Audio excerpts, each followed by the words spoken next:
ça sonne fort. Et Tata Lambert est poignée dans la tempête de neige. Un banc de neige. Un banc de neige. Allô, Elle a pas- Wilhelmina.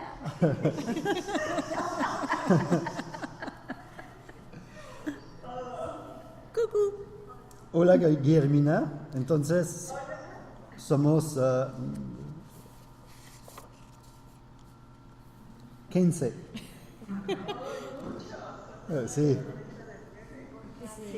Entonces, lo que va a pasar es que vamos a empezar y no te vamos a traducir.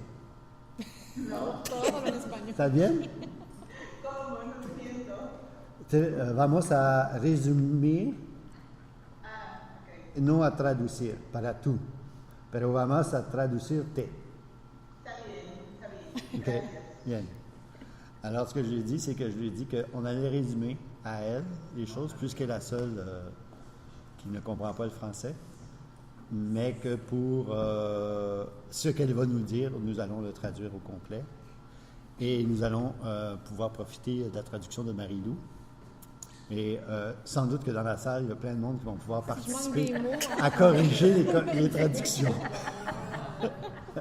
Es que hay mucha gente que habla español por acá. Adelante, entonces. Van a entender primero y después los otros après, después. Ça va. Alors, je remercie Corcovado, en fait, qui nous a tendu la perche pour cette conférence de ce soir, et qui, en fait, tombait assez bien pour nous, puisque moi et Virginia Pessimapeo-Bordolo, ici présents, étions en mission au Mexique quand j'ai reçu l'invitation de Corcovado à, en fait, faire une conférence sur la question de la culture et la démocratie. Et ce qui m'a frappé encore plus, c'est qu'en allant à la rencontre des Mexicains et en travaillant sur le projet de Virginia et de Guillermina, on était en plein en train de discuter de cette question. Et donc, j'ai trouvé que le hasard, en fait, dans ce projet-là, tous les hasards sont absolument extraordinaires. Les Mexicains sont magiques et je pense que c'est à cause de ça que tout se coïncide si bien. Je vais céder la parole à Marie-Lou qui va en fait présenter un peu Corcovado et les enjeux des Journées de la solidarité dans lesquelles s'inscrit l'activité présentement. Et après, on va parler plus directement du projet que nous faisons au Mexique présentement.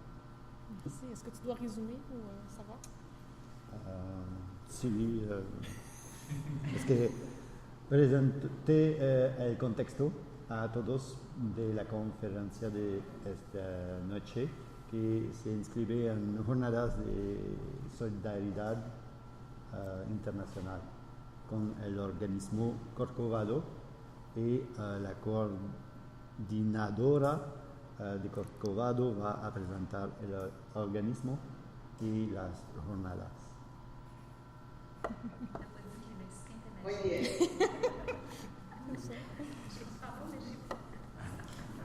Alors, bonsoir tout le monde. Alors, donc, ça me fait très plaisir de vous voir ici. Donc, je me présente, Marie-Lou Villeneuve, directrice de Corcovado, Centre de solidarité internationale à Rouen.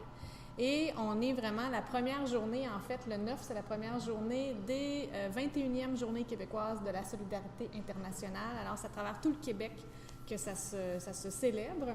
Et on est 12 régions représentées, en fait, où il se passe des choses. Donc, c'est super intéressant. Et la thématique cette année, en fait, c'est on invite la population à se questionner sur c'est quoi le rôle de la culture comme étant un outil d'influence politique dans notre compréhension des enjeux internationaux. Donc, que ce soit des œuvres en art visuel, que ce soit le cinéma, la musique, la danse, tout autre élément de culture plus artisanale. Donc, on invite les gens à réfléchir là-dessus. Et comme première activité, effectivement, ça entre directement dans la thématique ce soir, de présenter cette démarche-là, que moi aussi, je vais en apprendre beaucoup plus ce soir sur cette démarche artistique-là d'art et de culture, en fait, et de démocratie. Donc, Corcovado, en fait, pour un petit résumé, on existe depuis 1984 et on est un organisme de coopération internationale. On a pignon sur rue sur la rue Gamble.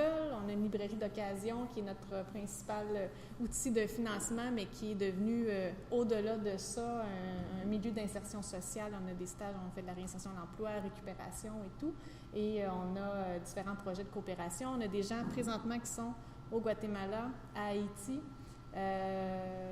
et 2 groupes à Haïti et un groupe au Guatemala. Et à l'hiver, on va avoir des gens au Burkina Faso, en Bolivie, au Guatemala encore 2 groupes, et probablement en République dominicaine reste à confirmer. Donc, on poursuit nos projets en éducation, en santé et en formation microcrédit aussi auprès des femmes. Je vais m'arrêter là pour la description. Donc, merci d'être là et on vous invite à suivre là, sur Facebook, Internet, site web, toute la programmation des Journées québécoises est là. Voilà, merci. Entonces, Marilu presentó el organismo Corcovado y las jornadas de solidaridad. Y el tema de este año es cultura y democracia. Entonces, el proyecto que estamos haciendo parece muy interesante en este contexto. Y Corcovado es un organismo de cooperación internacional que tiene una librería también de libros usados que permite hacer dinero para hacer intercambios con Guatemala, Haití, Bolivia. Así que ahora voy a hablar francés.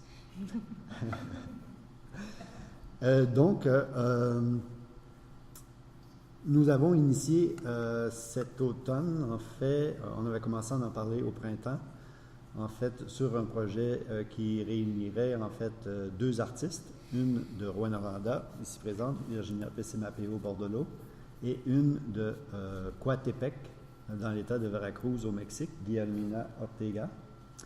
Et donc, on a pris l'été à discuter ensemble, commencer à avoir des avenues de travail potentielles.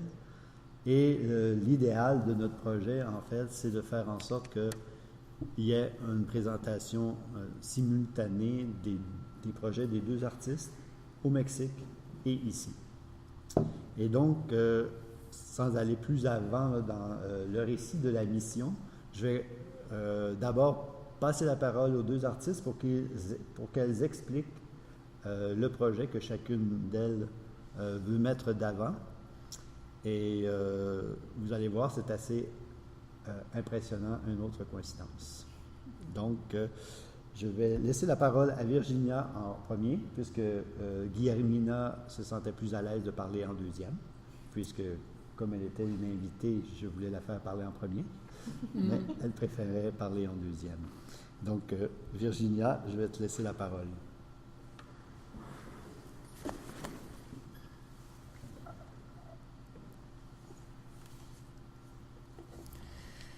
Alors, le projet tourne autour des femmes, en tout cas le mien, vous verrez tout à l'heure pour Guillermina, la magie, tourne autour des femmes autochtones disparues et assassinées. Je vais d'abord faire une perspective de passé de mon travail. Ça va vous donner une idée pourquoi j'en arrive à ce projet qui s'appelle Les Brodeuses. Il y a des années, depuis 1997, je travaille sur des mâts totémiques et territoriaux. Donc, c'est des mâts érigés symboliquement pour reprendre possession du territoire qui nous a été volé. Donc, entre guillemets, ça nous a été emprunté pour toujours, disons. Je vais être polie. Et donc, ces mots totémiques, j'ai commencé à les... D'abord, ça a été des mots pour... comment je dirais, spirituels plutôt, pour le côté spirituel du territoire, comme à Amos, par exemple, la première fois que j'ai fait ériger des mâts, c'était à Amos, à côté de religieuses, d'un couvent de religieuses. Et l'art, souvent, puis c'était aussi un symposium international. Donc, il y avait des gens, beaucoup d'Européens de toutes les parties de l'Europe. Et donc, l'érection de ces mâts, ça a suscité un grand intérêt, autant chez les autres artistes que chez les religieuses qui étaient des Est-ce que vous attendez? Des sœurs cloîtrées. Ben, c'est peut-être mon micro qui n'est pas... Ce micro, c'est pour Yamina, c'est pas pour nous. Est-ce que ça, c'est un micro? Non. Yann, tu pourrais-tu aller chercher le micro?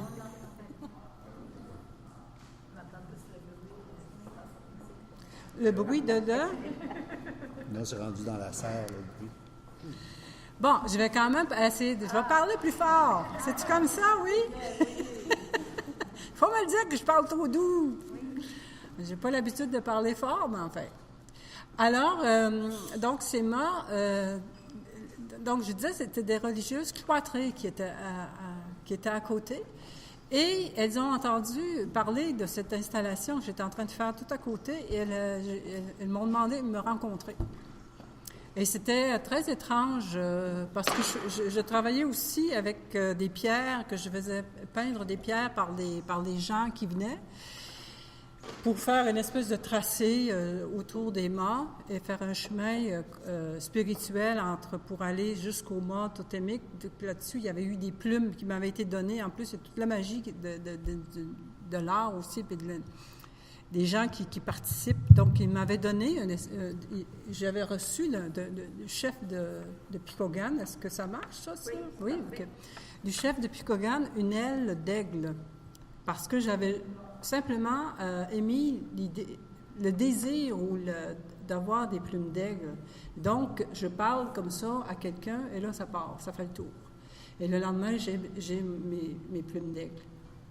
Donc, on a fait la décoration. En plus de ça, arrivent les femmes de Picogan, des autobus entiers de femmes de Picogan qui sont venues m'aider à installer à décorer les mâts et à toucher les plumes, parce que pour elles, c'était sacré. Là. Donc, il s'est passé quelque chose d'extraordinaire pour la première fois que je dressais des mâts. Puis par la suite, j'ai continué, par exemple, à Carleton, encore un autre symposium international à Carleton, où là, j'ai installé encore des mâts. Et cette fois, c'était à un endroit où Jacques Cartier était venu voir les Micmacs, je pense, les Micmacs qui étaient là. Et donc, j'ai dit, je viens prendre possession, je viens reprendre possession de la Gaspésie au nom des Gaspésiens, c'est plutôt que ou même du Québec. Au même titre que Jacques Cartier était venu planter sa croix pour prendre possession du pays. Là. Donc, et à Paris, aussi, j'ai eu à faire une installation près dans du Québec à Paris. On m'a demandé de faire cette installation-là dans le Jardin des Tuileries. Alors là, je disais, à la blague, évidemment, puis toujours mi-sérieuse, mi-blague, je viens prendre possession de la France, comme la France a pris possession de mon pays. Tu sais. Et la même chose quand je suis allée au Danemark, là, c'était autre chose. J'ai fait une installation dans un ancien château des rois du Danemark, qui était à Roskilde. Ils ont déménagé depuis... c'est quoi le capital? Enfin, je ne sais pas. Copenhague. Merci. Mais dans l'ancien château, puis on m'avait laissé la salle de la reine, faire une installation dans la salle de la reine. Alors, c'était assez particulier de faire des mâts phalliques, finalement, des mâts totémiques qui étaient dans une chambre qui était ronde, qui était la chambre de la reine. Et là, c'était pour... en fait, j'ai fait des installations aussi autour. Il y avait des alcôves. J'ai mis des tambours dans les alcôves. Et puis, j'ai mis des bancs face à face, des bancs pour les esprits des Premières Nations de mon pays, de mon territoire, et pour les esprits des Vikings en face. Alors, ce que j'ai dit, c'est que je vous remercie, les esprits des Vikings, de nous avoir laissé le pays, de ne pas vous être installés chez nous. Alors, c'est toujours dans cet esprit de prise de territoire, donc de la politique. Et ce sont toujours des installations qui touchent les gens, qui leur apprennent quelque chose, donc qui portent fruit, dans le fond. Le message passe bien. Et les religieuses, ce qu'elles font, c'est que la mère supérieure m'a invitée, mais elle ne pouvait pas me recevoir. Donc, moi, je lui ai apporté un cadeau et elle m'a donné un cadeau. Et c'était la petite porte tournante. Alors, je voyais juste son visage. Donc, j'ai mis ma pierre, on a parlé, j'ai mis ma pierre, je lui ai passé la pierre, puis elle m'a donné un cadeau. Je pense que c'était un chapelet. Et puis, et la rencontre avec cette religieuse, moi, ça avait été vraiment un moment très particulier, très fort dans ce travail à Amos, parce que c'était complètement inattendu. Et c'était une femme qui parlait avec une femme qui avait choisi de se cacher. Dans le fond, c'est ça, c'est qu'elle vivait cachée. Et moi, qui étais à l'extérieur, puis qui était une artiste libre, puis qui allait à travers le monde, tu sais, qui allait faire toutes sortes de trucs à travers le monde. Et évidemment, elle était très à l'affût de ce qui se passait à l'extérieur. C'est pas parce qu'elle était en dedans qu'elle ne savait rien. Elle était au courant de tout. Là. Je lui parlais des Autochtones, elle savait de quoi je parlais, puis tout ça. Donc, ça a été vraiment une rencontre, pour moi, là, vraiment très forte. Là. Ça avait été un très beau moment dans cette exposition-là. Et c'est souvent ce qui arrive. C'est toujours ça qui arrive dans tout ce qu'on fait, dans tous les événements comme je dirais, peut-être que c'est Jean-Jacques qui va vous parler de la magie qui est arrivée avec Kilomina. Il y a vraiment eu quelque chose de magique avec ça, avec elle. Alors, donc, suite à ça, le projet que j'appelle Les Brodeuses, qui va faire partie de cette exposition ici et à Jalapa, au musée de Jalapa, ça concerne les femmes. Ça, c'est-tu mon micro qui fait ça? Ah, c'est Glarumina qui fait du bruit? Alors, c'est ça, je vais vous faire quand même un résumé assez rapide. Là. C'est que c'est pour faire suite aussi au projet que j'ai fait cet été à Val-d'Or, le projet qui s'appelait Aki-Odei, Cicatrices de la Terre-Mère, qui avait été parrainé par le Centre autochtone et le Centre d'exposition de Val-d'Or.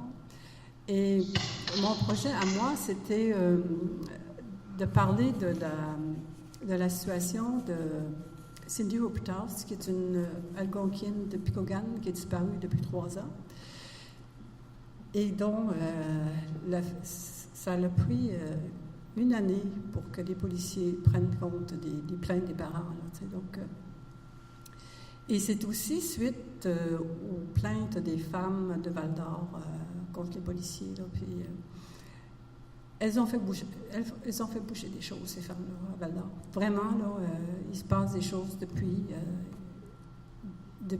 Elles sont plus entendues, elles sont écoutées. Puis, il y a eu une commission aussi qui a fait suite à ça. Là, bon. Donc, mon projet à moi, c'était de mettre au monde, de la mettre, en fait, que les gens ne l'oublient pas.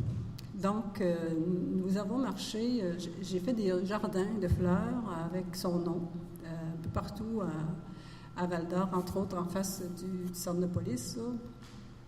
Ensuite de ça, dans un parc, le parc des itinérants, où elle se tenait, où souvent les itinérants se tiennent à Val-d'Or, les itinérants autochtones. Il y a tout le temps des autochtones dans ce parc-là. Et puis, devant le centre culturel, Ensuite, j'ai fait un jardin de mousse sur le mur du centre autochtone même. Et c'est toujours un projet. Je me lance dans le vide. Je ne sais jamais si ça va marcher. Je ne sais jamais ce que ça va donner, ce qui va faire assez beau pour que ça pousse. Puis ça.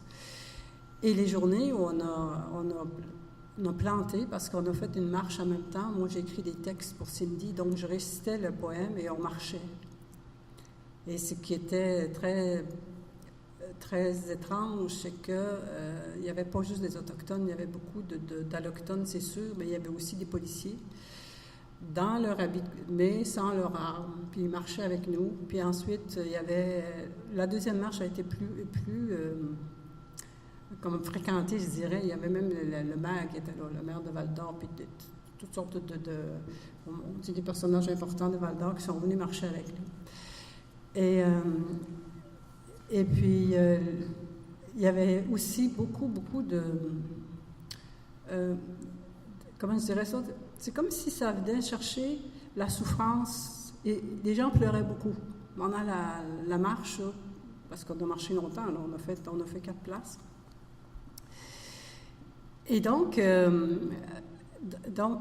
suite à ce travail-là, j'avais une idée de continuer avec les personnes qui avaient été, avec les femmes qui avaient eu des problèmes avec les policiers suite à ça. Et donc, mon idée, finalement, c'est de reprendre ces bancs totémiques, mais plutôt que de les planter comme ça, je les mets comme l'œuvre qui est à l'entrée, là. Je ne sais pas si vous l'avez vue. Vous irez voir dans le corridor tout à l'heure. Donc, pour faire fin, là, je vais vous lire ce que j'ai écrit. Donc, les mâts ont été plantés pour reprendre symboliquement la position du territoire perdu. Mais là, le mât a quitté le sol et plane au-dessus de nos têtes. Il devient une lance fleurie qui s'élève vers d'autres univers. Elle porte des rubans aux couleurs des 4 directions, jaune, rouge, noir et blanc. Une arme pour la douceur aux oriflammes flottant sous le vent de la féminité entière, assumée et marchant vers des horizons libérés.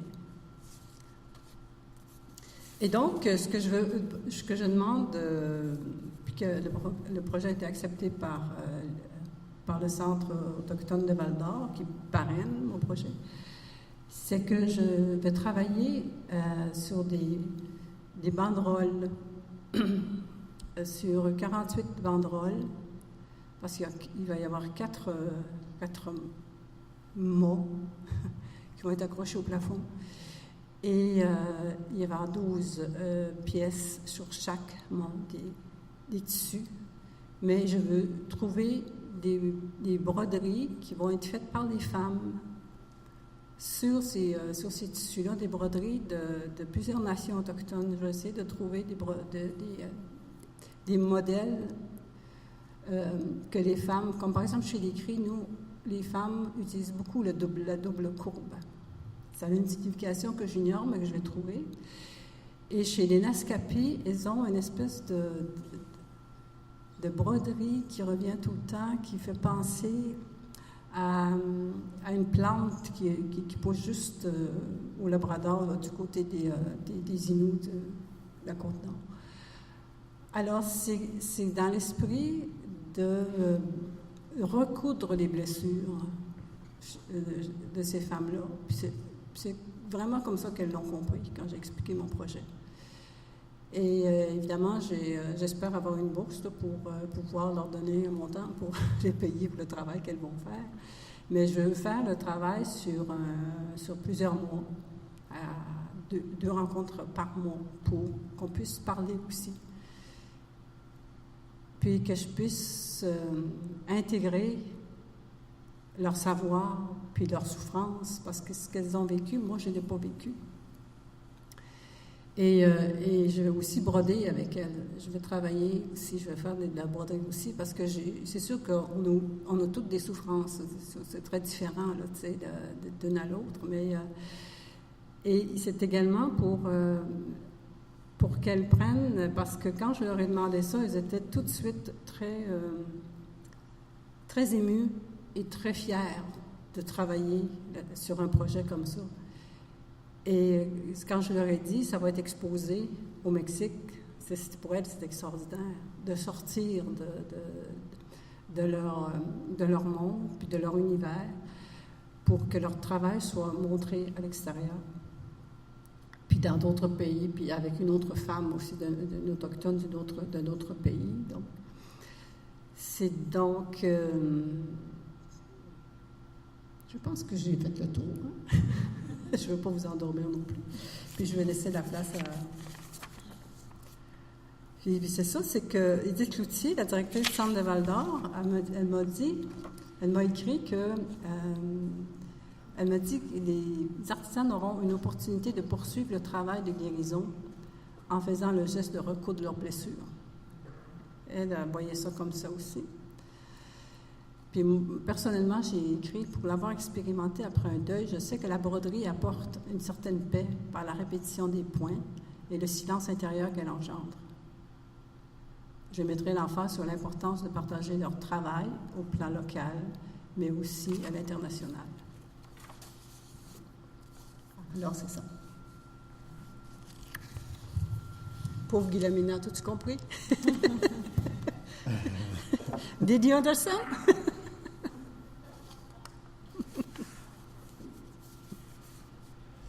Entonces voy a resumir un poquito para Guillermina. Je vais résumer un peu pour Guillermina. Virginia presentó una trayectoria muy amplia de su trabajo. Desde los primeros ¿cómo dices? Totem mástiles, que era a la vertical, estaban a la vertical, y que todo el impacto que creó cada vez sus proyectos con la comunidad. Entonces, hubo muchos proyectos. Y conoces también él con las mujeres de Val-d'Or, para Cindy, todo lo que hizo en el verano pasado Virginia a Val-d'Or con el proyecto de Cindy, una mujer desaparecida. Y ahora después explicó el proyecto que va a hacer para el proyecto nuestro, que se llama también el Diálogo 4. Yo voy a explicar un poquito el proyecto Diálogo 4, el contexto, y después te voy a dar el micrófono. La pantalla. Bien. Muy bien. Est-ce que vous m'entendez bien? J'ai-tu besoin du micro? Oui, ok. Alors, dans l'idée, en fait, de travailler sur cette thématique-là, en fait, qui va réunir deux femmes métisses autochtones, il y avait l'idée, en fait, que depuis quelque temps, moi et Virginie, on avait travaillé sur le projet de recherche et d'exposition réunissant des Autochtones. Donc, le premier, en fait, Virginie avait fait partie de l'exposition qui s'était déroulée à l'écart, qui s'appelait Dialogue. Et j'avais réuni pour la première fois 5 artistes de l'Abitibi-Témiscamingue autochtones dans un lieu d'exposition professionnelle. Et par la suite, en fait, on a ensemble travaillé sur le commissariat d'une exposition qui a été présentée ici, qui s'est appelée Dialogue 2, parce que la première fois, le premier dialogue n'était pas envisagé comme une suite du tout. C'était vraiment une exposition qui devait avoir une fin et pas de suite, mais qui a généré beaucoup d'enthousiasme, mais aussi de travail soutenu avec les artistes. Et là, on a dit, il faut rééditer ça, mais il faut aussi partager. Il faut que des artistes allochtones soient jumelés à des artistes autochtones pour qu'il y ait un échange réel entre les artistes. Et donc, on a présenté ici, au centre d'exposition en 2015, Dialogue 2, qui réunissait 6 artistes allochtones et 6 artistes autochtones qui devaient présenter ensemble un projet. Soit que c'était une œuvre commune ou soit des œuvres en dialogue. D'autre part, Virginia avait présenté à elle des grands portraits d'aînés de sa communauté. Et Geneviève et Mathieu avaient présenté le projet La Jamésie, en fait, qui était finalement une intrusion par 2 allochtones dans un territoire bien identifié à des communautés, à une communauté autochtone, en fait, à un groupe culturel, les Cris. Et en fait, de voir un peu comment, à la fois, la vision de l'intérieur de Virginia et la vision par des artistes allochtones à l'intérieur d'un territoire, d'un imaginaire aussi, surtout. Et quand est arrivé le projet, en fait, avec Guillermina et Virginia, j'ai dit, bon, ben, je pense qu'on va l'intégrer dans le cycle. Mais comme ça va être présenté en 2019-2020, j'ai dit, on va l'appeler 4, celui-là, en se laissant une possibilité d'un 3, quelque part. Et pour nous, en fait, c'est pas seulement des projets d'exposition, c'est aussi des projets de recherche. C'est-à-dire qu'à travers ça, on essaie aussi de créer, en fait, on s'interroge sur à la fois qu'est-ce qu'est l'art, qu'est-ce qui est la culture, qu'est-ce qui est où en sommes-nous dans nos relations aussi communes avec cet héritage-là. Donc, sans plus tarder, maintenant, Guillermina en fait le connaît, donc je ne vais pas résumer, connaît tout cet enjeu-là. Et je vais laisser céder la parole à Guillermina qui va présenter son projet. Entonces, Guillermina, puedes presentar tu proyecto. Te voy a enseñar al público. Aló, buenas noches. Muchas gracias a Yaya por la invitación al proyecto y principalmente a Virginia Bordeló, porque para mí es una gran oportunidad poder estar en este momento con ustedes, hablando desde mi país, desde mi casa taller y bueno. Quiero comentarles también un poco el antecedente porque ahora que estuvo Virginia en México y que pudimos tener un diálogo de persona a persona, a mí me sorprendía muchas cosas similares que bueno, yo me identifico con ella. Yo estuve en Canadá en 2005, en Banff, y conocí a algunos artistas canadienses, pero para mí fue por primera vez en mi vida tener una cercanía con el arte canadiense desde otra perspectiva. Lo que más me impresionó fue que había artistas, como mi caso personal, mestizos, muchos de ellos, o la gran mayoría, descendientes de indígenas canadienses. Para mí, mi situación en México no es lo mismo, es muy diferente porque los mestizos, que se supondría que todos los mexicanos somos mestizos, es muy difícil que alguien asuma la condición de los ancestros indígenas. Yo hoy no hablo la lengua, lo cual a mí me entristece mucho, porque mis abuelos paternos y maternos hablaron náhuatl. Sin embargo, mi anterior producción, que fueron 2 instalaciones, mi punto central fue mis ancestros de las 2 líneas, de la materna y paterna. Tuve que investigar mucho de dónde venían y quiénes eran, y sobre todo una de las cosas que me llevó a la obra de arte que actualmente estoy haciendo para el Museo de Arte, donde están ustedes hoy, fue la historia de mi abuela paterna. Es una anécdota muy sencilla, pero para mí significa muchas cosas.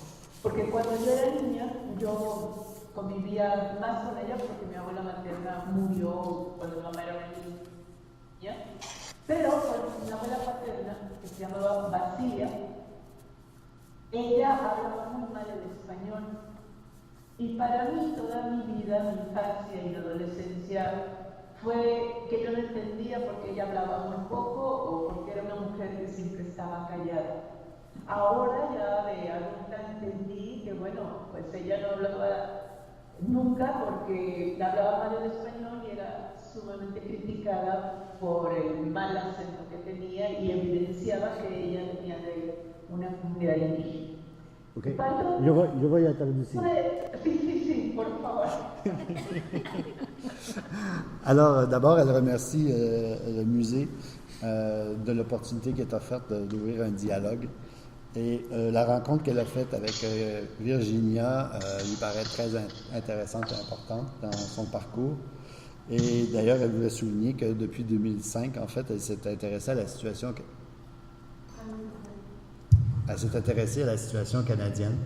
Et donc, la rencontre, finalement, avec Virginia se poursuit, finalement, depuis qu'elle s'est intéressée à la condition des artistes canadiens. En 2005, elle est allée à Banff et a rencontré beaucoup de femmes, mais particulièrement des femmes, mais peut-être aussi des hommes autochtones, en fait, qui se disaient autochtones, mais qui étaient un peu comme dans sa situation à elle, étaient des métis, mais pouvaient se revendiquer d'une condition autochtone pleine et entière. Et ça l'a surpris beaucoup, parce qu'en fait, au Mexique, la situation n'est pas la même. C'est difficile de se revendiquer autochtone quand tu es un métis, parce que tout le monde est métis. Et donc, la situation dans laquelle elle se trouve, c'est est-ce qu'elle est autorisée à parler pour une culture? Et donc, l'exemple canadien lui a permis d'établir un écart, finalement, entre un entendement régulier au Mexique et celui qui se fait ici.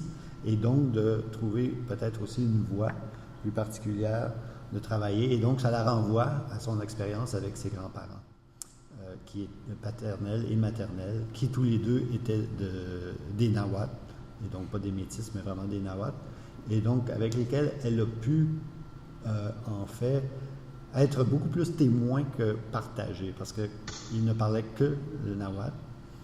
Et donc, ce qui a fait en sorte que, au début, pour elle, qui ne parlait que l'espagnol, c'était très particulier d'avoir à échanger avec des gens de cette... en fait, la barrière de la langue s'est imposée à elle comme une autre barrière qui était celle de moins bien considérer la culture autochtone. Donc, c'est comme une sorte de déni qui était déjà amorcé par ses parents. Je ne sais pas si elle est allée jusqu'à dire ça, mais en fait, c'est une histoire que je connais aussi. Donc, je pense que tu vas être plus à même de mettre ta petite touche de... Ouais, là, des fois, là, je ne fais pas juste la traduction. Parce que la traduction simultanée, ça serait mieux. C'est la traduction commande. OK, donc, OK, très bien, vous pouvez essayer. Gracias. Gracias. Vas a cantar un poco. Bueno, esta exposición, esta colección, yo le titulé Mirar la raíz, nutrir la fuente. Y me parece que la conclusión de donde viene lo que ahora estoy construyendo para la próxima instalación con ustedes es la reflexión acerca de que la lengua materna, la lengua indígena, no es nada más la traducción, sino es un universo que sería la esencia de la subjetividad de mi abuela, o sea, del ser, de quién era ella. Entonces, a partir de ahí me conmovió mucho esta situación porque creo que al fin empecé apenas a entenderla un poco y a entender la historia de mi país, la historia de mi familia y sobre todo, pues, quién soy yo en la actualidad. Entonces, la serie empecé a generar en mi cabeza ya desde, no sé, creo que más de un año, pero coincide con el encuentro en este diálogo con Virginia, ha sido acerca de mujeres indígenas o mestizas también, que en mi país es ¿cómo podría decir? Una situación que no es muy visible, porque si bien no sé si Canadá lo sepa, bueno, México está viviendo un momento de narcotráfico y eso trae muchos problemas de consecuencia. Uno de ellos son las desapariciones de mujeres jóvenes y otros casos. Pero dentro de este gran número de mujeres desaparecidas, las que ya son bastante invisibles las mujeres con ascendencia indígena son todavía más invisibles. Y es una constante que también, por las lecturas que, bueno, sobre todo de la tesis, que tú ya conoces, Jean-Jacques, me di cuenta que, bueno, Canadá ha estado viviendo una situación también muy parecida, ¿no? Con mujeres desaparecidas. ¿Quieres que te cuente? Si. Donc, un des projets d'exposition, j'avais oublié de vous le dire, un des projets d'exposition qu'elle avait initié, en fait, c'était sur justement son histoire familiale. Donc, elle avait présenté des photos familiales de ses grands-parents et à l'intérieur de ça, elle intervenait. Donc, elle a créé des tableaux sur lesquels elle intervenait. Ce qui a fait ressurgir en elle un peu ce que je vous disais tantôt, c'était toute la question de dire est-ce que c'est seulement par la langue que passe l'héritage? Et elle s'est souvenue de plein de gestes que sa grand-mère faisait. Et à partir de là, est revenue toute une idée d'une ressaisie de l'héritage nahuatl, autochtone. Les autres ils disent indigène là-bas, autochtone, ça fait pas de sens pour eux. Et puis, donc en rencontrant Virginia, elle trouvait très intéressant cette corrélation qu'il y a entre les deux histoires, la similitude de leurs deux histoires, toute cette idée de récupérer la partie autochtone, l'héritage autochtone.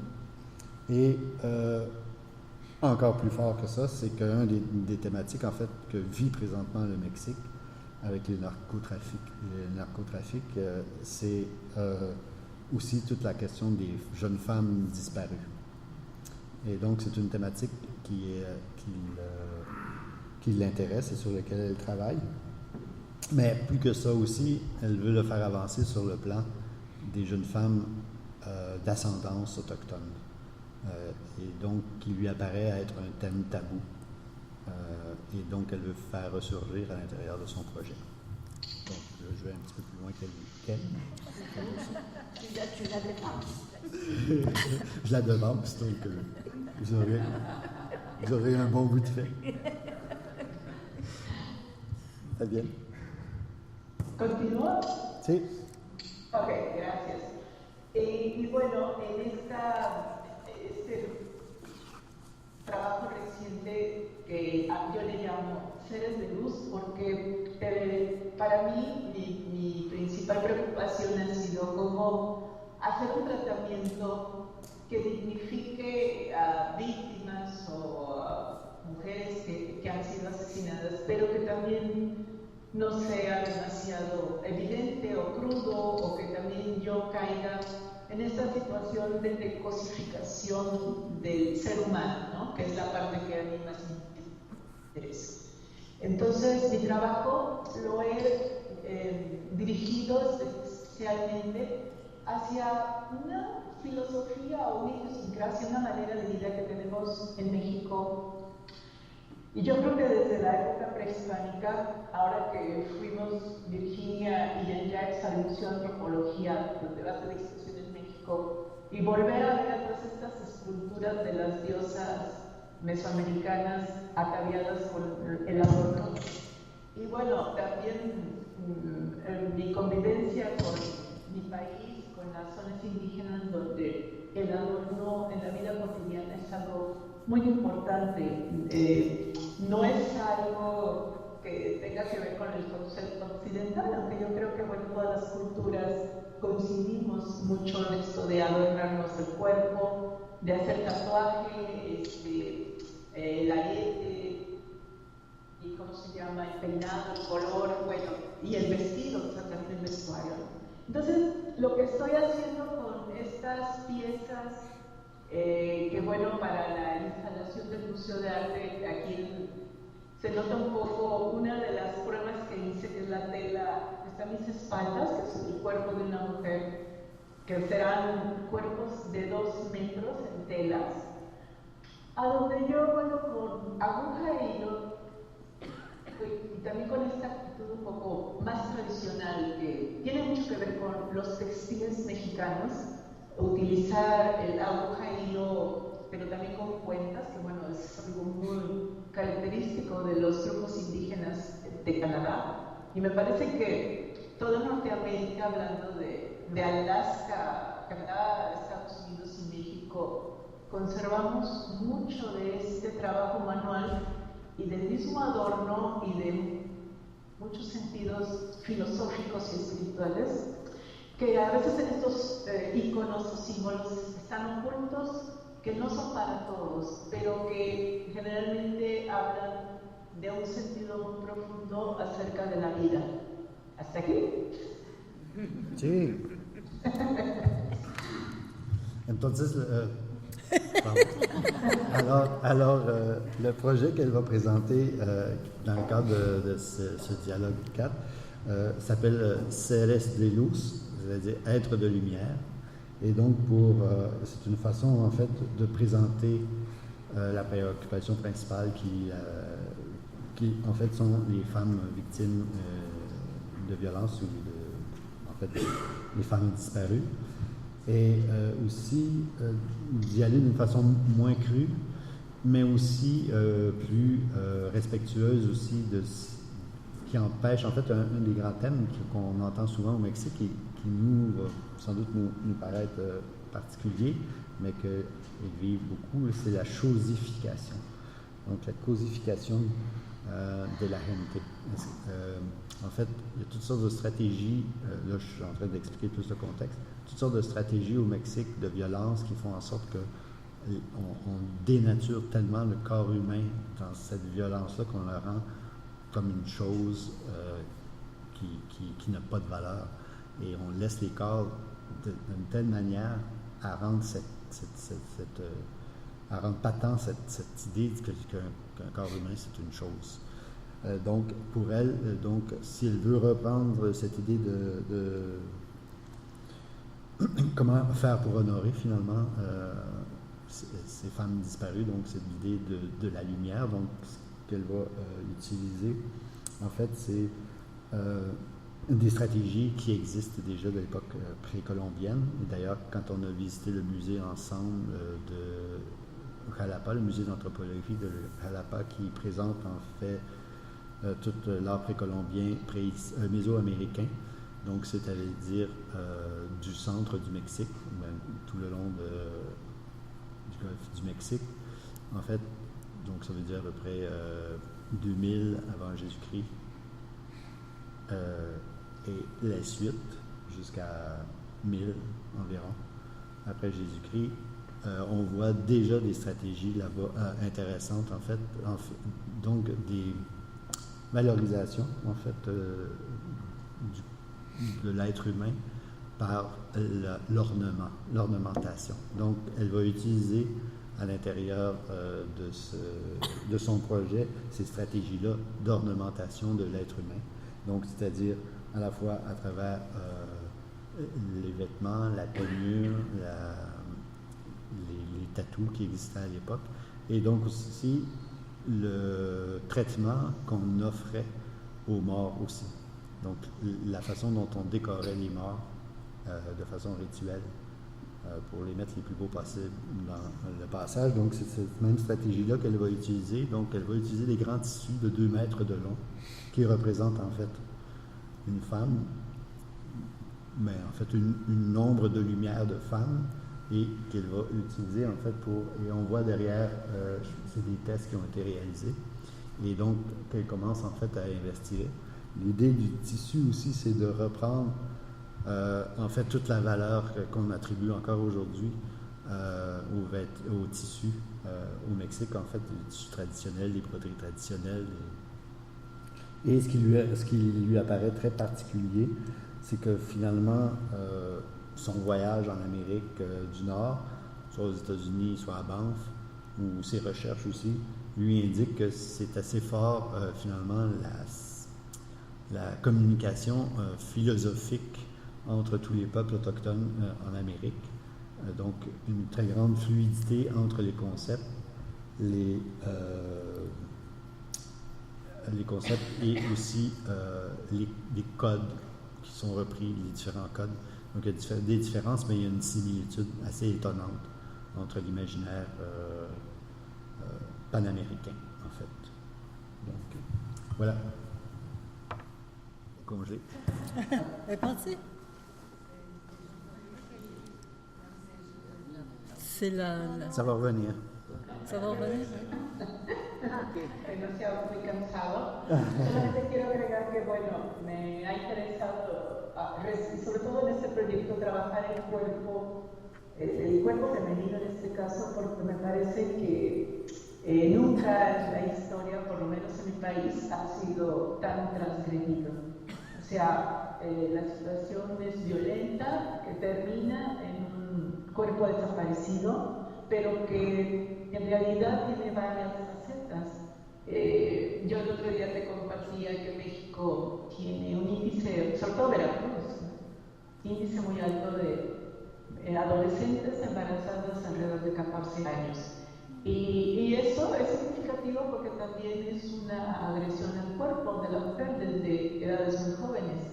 Sobre todo que, bueno, la connotación viene desde el acceso a la educación, el acceso a la información, a muchas cosas.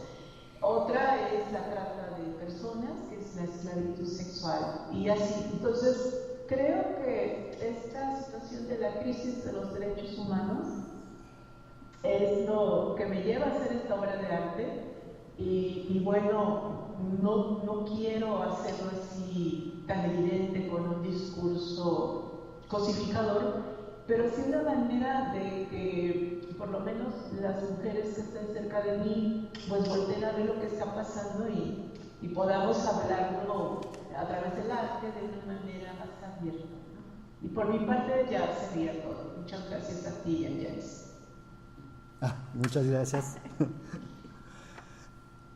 Alors, elle revient un peu en insistant que son travail est de rendre visible, en fait, le corps féminin et d'aborder finalement des thématiques qui sont à la fois douloureuses, mais presque devenues tabous, et dont l'État de Veracruz est l'épicentre présentement. En fait, ça, parenthèse, contexte, Jean-Jacques ajoute, c'est ce qui s'est passé à Tijuana se déplace vers l'État de Veracruz. Donc, Tijuana était la frontière mexicaine vers les États-Unis, où il y a eu beaucoup de violence. Le passage de la drogue était emprunté par Tijuana. Maintenant, il passe par le golfe du Mexique, ce qui fait en sorte que l'État dans lequel vit Guillermina est vraiment le plus violent au Mexique présentement. Et donc, il y a d'autres thématiques, en fait, qui vont renforcer finalement une violence qui est faite aux femmes, qui est celle, finalement, des adolescentes enceintes, la traite de personnes, et en fait, qui conduit vers une véritable crise des droits humains au Mexique présentement. Et donc, elle revient encore avec cette idée de chosification du corps, et puis qu'à travers ça, ce qu'elle veut rétablir, en fait, c'est un dialogue qui permet, en fait, de trouver, d'abord, le dire, c'est déjà avancé, et ensuite de ça, faire en sorte que la situation soit amplement discutée et puisse finalement trouver une solution plus honorable pour tous. Donc, c'est le projet qu'elle se propose de faire. Donc, voilà pour le projet de Guillermina. Gracias. Merci beaucoup.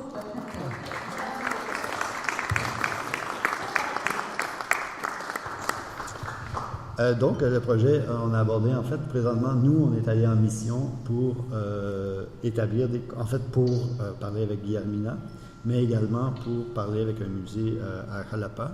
En fait, on a rencontré le musée de Jalapa, en fait, c'est un musée d'anthropologie. On y voit des pièces absolument extraordinaires préhispaniques. Et ce musée-là, en fait, a des salles temporaires, une salle qui est de la grandeur de la nôtre, qui est pour les expositions temporaires. Et donc, il y a une possibilité là, qui reste à confirmer avec eux pour une présentation en 2019. Et de notre côté, la présentation se ferait en 2020 et elle sera accompagnée en fait d'une rétrospective du travail de Virginia Bordolo dans ce contexte-là. Donc, voilà en gros la mission que nous sommes allés faire. Est-ce que les œuvres de Virginia seraient aussi présentées ici? Oui, en fait, les œuvres de Virginia vont être présentées là-bas. Et en même temps, en fait, les deux artistes vont présenter leur projet dans la même salle en même temps, puisqu'il s'agit d'un dialogue en fait assez intéressant et en fait qui va permettre d'établir à la fois des parallèles et des différences de culture. Si vous avez des questions à poser à Guillermina, on pourrait en profiter maintenant. Moi, je trouve curieux que les deux ont comme médium des tissus brodés. C'est quand même, le saviez-vous avant de connaître Guillermina? C'est ça la magie dont vous parlez? Puis ensuite, c'est l'autre magie, c'est lorsque Jean-Jacques m'a demandé si je connaissais une artiste au Mexique. J'ai dit oui. Et il me dit à quel endroit? J'ai dit à Coatepec. Elle dit quoi? Parce qu'il a des amis là, exactement dans cette ville, Coatepec. En fait, les seuls amis que j'ai. Les seuls amis au Mexique. C'est ça. Ses amis mexicains, oui. Ouais. Donc, c'était une coïncidence intéressante. Et moi, j'étais allé il y a 20 ans, 23 ans dans cette région-là. Donc, c'était renouer avec cet endroit-là, mais aussi en explorer plus. Guillermina, ce qu'elle n'a pas dit, je vais compléter un peu sa biographie. En fait, c'est que Guillermina vient de terminer une thèse de maîtrise qui, en fait, aborde la question de la visibilité des femmes autochtones, des autochtones, pas nécessairement des femmes, mais des autochtones dans les arts contemporains. Donc, comment on peut apparaître sur le radar de l'art contemporain quand on est autochtone. Et donc, elle a... ce qu'elle a fait, en fait, c'est que le chapitre 2, elle le consacre à 4 femmes autochtones du Canada. Et donc, elle a étudié la réalité des femmes autochtones du Canada. Et d'autre part, elle a travaillé avec le Smithsonian, qui est un musée à Washington, basé à Washington, mais ayant des tentacules à différents endroits, qui, lui, a participé, et je crois que Guillermina, on pourrait lui poser la question, mais Guillermina fait partie prenante de ce projet-là, à l'établissement d'un centre d'art autochtone à Papatlan, donc dans une région où travaille Guillermina également. Donc Guillermina travaille souvent avec les communautés autochtones à l'établissement soit de projets particuliers. Bon, il fait 35-40 degrés dans ces régions-là, donc la prochaine fois, on est invité à y aller. Puis elle pense qu'une journée, on va en avoir assez. Donc, on doit rencontrer des personnes, des aînés, et moi, ça m'intéresse particulièrement, les femmes aînées. Mais elle m'a dit, peux-tu rester plus longtemps qu'une journée? Elle a dit, Virginia, tu n'aimeras pas ça. Elle dit, il fait trop chaud pour toi. OK.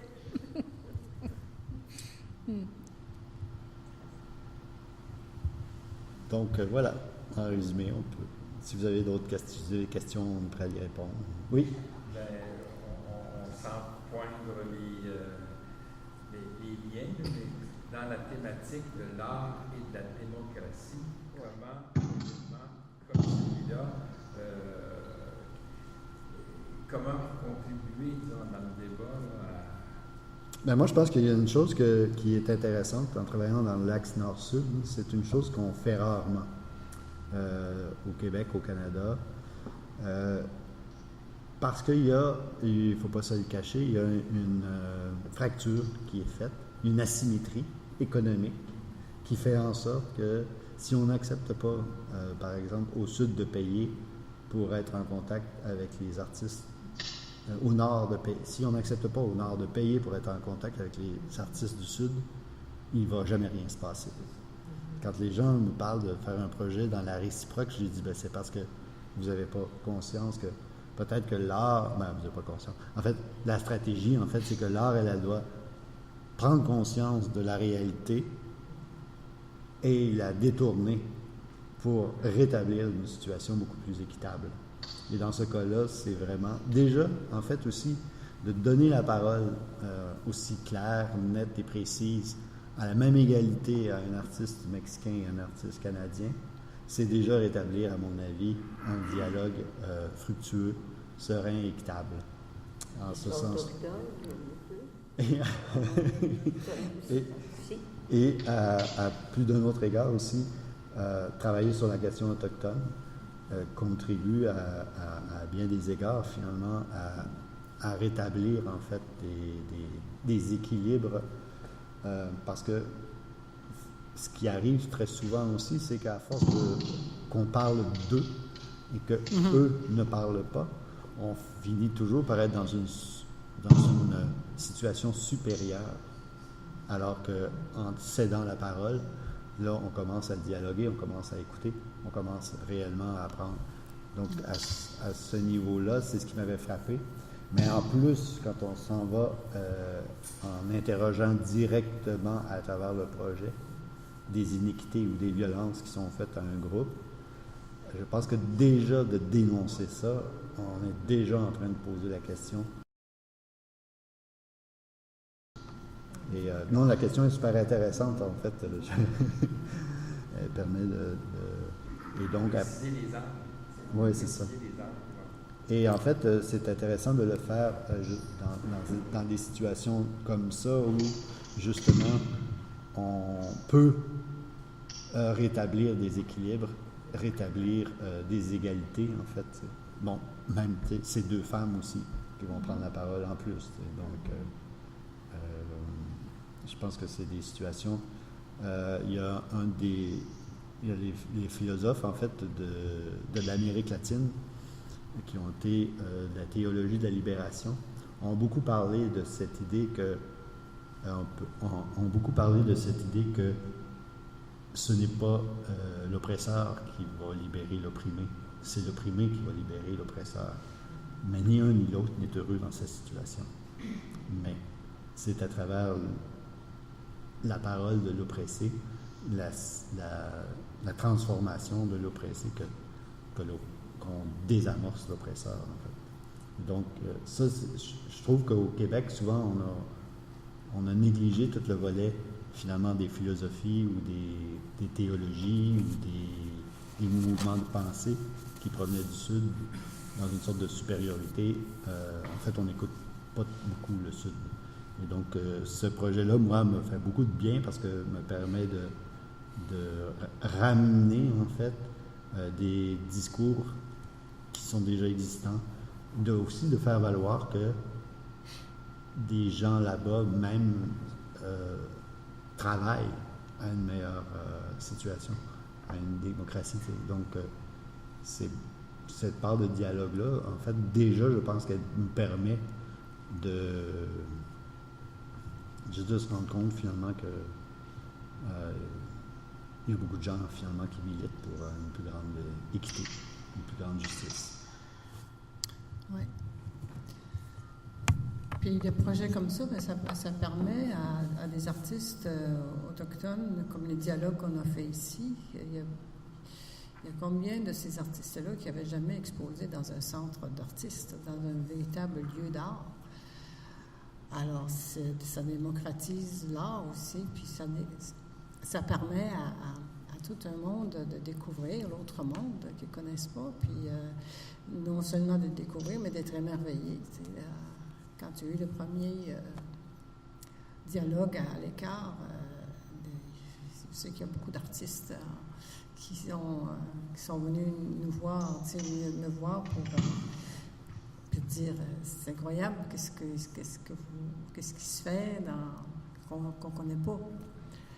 Alors, c'est ça, c'est la démocratisation. Puis, moi, quand Jean-Jacques dit qu'il parle, que les autres parlent souvent pour nous, c'est vrai. Puis, c'est tellement dans le quotidien qu'on s'en rend même pas compte. Je vois ça souvent dans Facebook. Par exemple, j'ai des amis qui font des recherches sur nous, les Autochtones. Par exemple, il y en a un qui va poser la question, est-ce qu'il y avait des tipis chez les Cris ou chez les Autochtones il y a 100 ans, ou je ne sais pas, est-ce que les Cris avaient des tipis? Bon. Alors, il y a un paquet de gens qui ne sont pas des Amérindiens qui répondent. oui, non. C'est-à-dire, il n'y en a pas un qui pense, va donc demander à tel, là, tu sais. Fait que,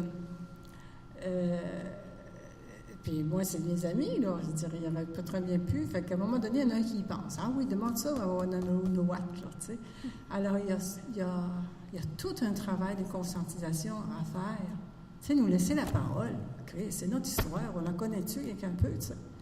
Mais il y a toute cette habitude des anthropologues qui ont laissé, là, ils parlaient de nous, ils parlaient pour nous, tu sais. Et ça change un peu, là. Ça commence à changer un peu, mais c'est au niveau des chercheurs, mais ça ne change pas au niveau du monde ordinaire, là, tu sais. Alors, c'est ça, même quand il y en a une qui demande pour des traductions en cri, par exemple, elle est en train d'écrire un livre, puis elle va avoir des traductions de certains mots en cri, je ne pense pas me demander à moi. Et il y en a une qui va faire des références à des dictionnaires cri, là, tu sais, alors, au niveau du peuple, là, il y a toute une conscientisation à faire. Ce que j'ai aimé dans le dernier Recherche amérindienne au Québec, c'est qu'ils ont laissé parler. Il y a des places où moi j'ai ma parole là-dedans. Là, on m'a publié dans Recherche amérindienne du Québec, c'est pas la première fois que ça arrive. Là. Ben, et au moins, chez les chercheurs, ils commencent à avoir une certaine conscientisation parce qu'ils se sont fait dire non souvent. À un moment donné, quand on s'est aperçu qu'on était utilisé, on disait non, moi je ne te donne pas cette entrevue-là, je ne veux pas rien savoir. T'sais. Donc, de la part des victimes, comme il dit entre guillemets, là. C'est une réaction de dire non, c'est assez, tu sais. Alors, c'est ça. Est-ce que tu vas faire des petites traductions pour Guillaume? J'avais une question, si c'est possible. Oui, je vais juste traduire un petit peu. Oh, okay. Donc, hubo una pregunta que es ¿cuál es le rapport? La relación entre el proyecto y Cultura y Democracia, que era el tema de las jornadas internacionales de cooperación. Entonces, explicó que lo interesante en este proyecto es que liberamos una palabra, hablamos de temas que son duros, pero que son tabú. Podemos hablar de esos y esperar que hablando de esos temas se puede modificar la mente de la gente y además que una relación nor-sur es como establecer también una equidad entre las experiencias y discutir cómo dirigirnos ver un mundo más equitable. Virginia también habló de la situación de que muchas veces hay gente que habla que no son indígenas, que hablan como si saben más que los indígenas. Entonces, que dejar indígenas hablar por sí mismo es empezar a entender más bien la situación y más es más respetuoso, algo así. Entonces, no sé si usted quiere argumentar sobre el tema. Después. No se van a aburrir. Bueno, yo pienso, sobre todo hablo como mestiza y bueno, para mí es un logro estar con ustedes en este momento que yo sigo maravillándome con la tecnología y pensar que la distancia se corta en un instante, ¿no? Creo que eso ya es descolonización, que yo esté ahí, que me estén mirando. Y también para mí el hecho de ser artista, ser mujer, ser descendiente de dos abuelas nahuas, haber ido a la Universidad de Bellas Artes, tener una licenciatura, haber estudiado una maestría y tener el acceso a tu museo y al Museo de Antropología, para mí eso es un logro maravilloso que por lo menos en mi familia se valora mucho, en mi ciudad y creo que en el Gremio también al que pertenezco. Yo me atrevería a decir que yo soy un ejemplo viviente de algo que en mi país no es muy común. O sea, ser visible, ¿no? Y sobre todo tener voz en el arte, que claro que, bueno, puedo decir, soy bastante occidental, porque no lo podría yo negar, y sin lo occidental yo no podría tener acceso a todo esto que estamos platicando. Y por otro lado, sé que es muy riesgoso también hablar a nombre de las demás mujeres indígenas, pero creo que lo que a mí me convence es honrar la memoria de dos mujeres indígenas muy cercanas a mi familia, ¿no? Yo no sé si con eso puedo contribuir un poquito. Gracias. Entonces, elle reprend en fait l'idée. En fait, pour elle, et c'est un thème qu'on rencontre beaucoup en Amérique latine également, c'est celui de la décolonisation. Et donc, pour elle, le travail qu'on est en train de faire là est celui proprement dit d'une décolonisation qui rentre, elle, dans une de ses fiertés, par exemple, d'être une artiste, d'être diplômée de l'université, d'avoir accès au musée et aussi de pouvoir porter la parole de ses sœurs, des autres femmes qui sont dans une situation similaire à elle. Pour elle, c'est vraiment un gain qui la rend très fière et très orgueilleuse de poursuivre ce genre de projet avec nous. J'aimerais revenir sur votre intervention à vous, quand vous avez évoqué le dialogue et l'équilibre, et je me demandais si on pouvait envisager un équilibre sans les États-Unis.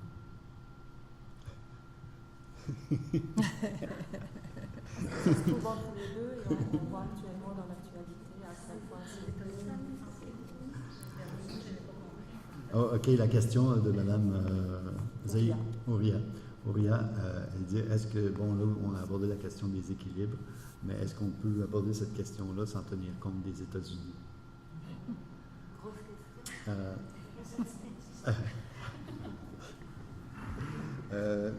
Hay una pregunta que es, hablamos de equilibrio, de equidad,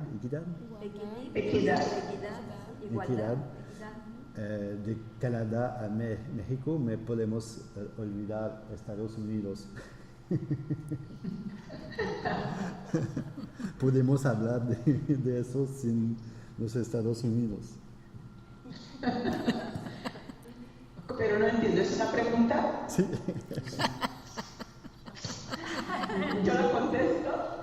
Sí. Tal vez vamos a dejar la respuesta. Qu'est-ce que je dois faire? Répondre à votre question? Non, mais elle est dans la question, elle ne peut pas elle pose la question. Non, mais elle avait sans doute une idée de... Est-ce que... Elle a dit que vous aviez peut-être une idée. Une réponse? En fait, une ébauche d'idée, est-ce qu'il y aurait un contexte semblable aux États-Unis à celui que nous vivons ici ou aussi au Mexique, pareil, c'est sûr. Ben moi, je peux... Oui, vas-y, je peux répondre. Il y a des autochtones ici. Mais en fait, oui, en fait, c'est que ça ressemble davantage à notre situation à nous au Canada, aux autochtones, les autochtones des États-Unis.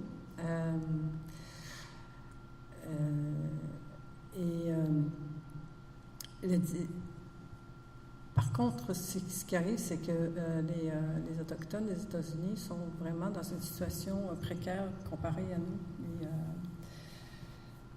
Par exemple, chez les Sioux, ils n'ont pas sont pas des tutelles de l'État. Ici, on est des pupilles. Nous sommes des pupilles de l'État, donc d'une certaine manière, on a quand même quelques avantages, entre guillemets, là.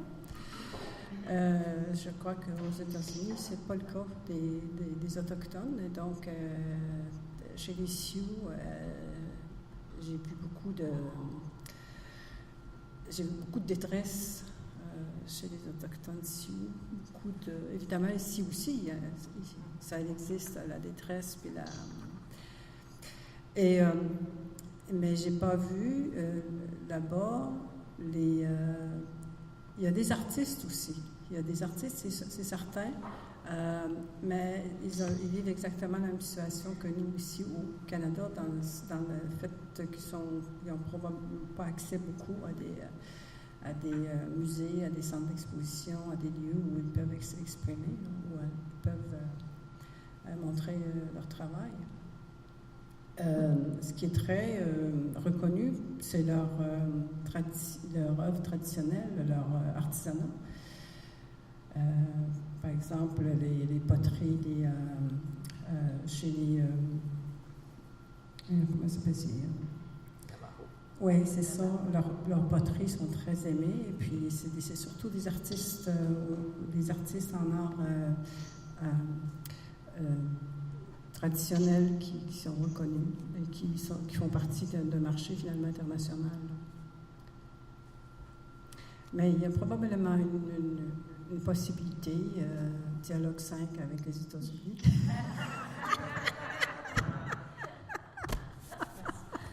Et pourquoi pas? ¿Conoces la situación de los artistas en Estados Unidos? Autóctones, indígenas? Américaine sans l'approfondir complètement. Elle a travaillé avec le Smithsonian également. Donc, à partir de là aussi, elle a vu un peu les stratégies que le Smithsonian mettait en œuvre pour les artistes autochtones des États-Unis. Et en fait, elle a trouvé que la situation avec le Canada était un peu semblable quant à la visibilité des artistes autochtones. C'est un peu la même chose, en fait, on a des pavillons spéciaux pour eux. Quand il s'agit des questions des grands événements internationaux d'art contemporain, c'est ça, cette question-là, c'est comme difficile, c'est moins clair. Elle parle un peu du Guatemala où c'est peut-être plus évident. Si tu ne parles pas la langue, tu ne peux pas te revendiquer. Donc c'est ce facteur-là qui fait en sorte que si tu ne connais pas la langue, tu n'es pas reconnu par la communauté. Donc à partir de là, en Amérique du Nord, de voir qu'il y a des artistes qui réclamaient de l'héritage autochtone sans parler nécessairement la langue. Donc, voilà un peu le tour d'horizon. Comme je vous disais, les présentations de Lily Armina sont intéressantes puisqu'elle a abordé la question du Canada et des États-Unis dans ses travaux de recherche.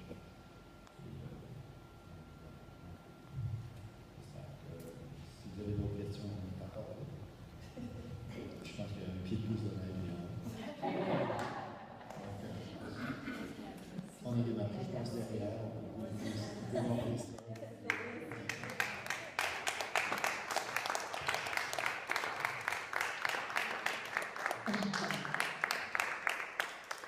Gracias, merci beaucoup.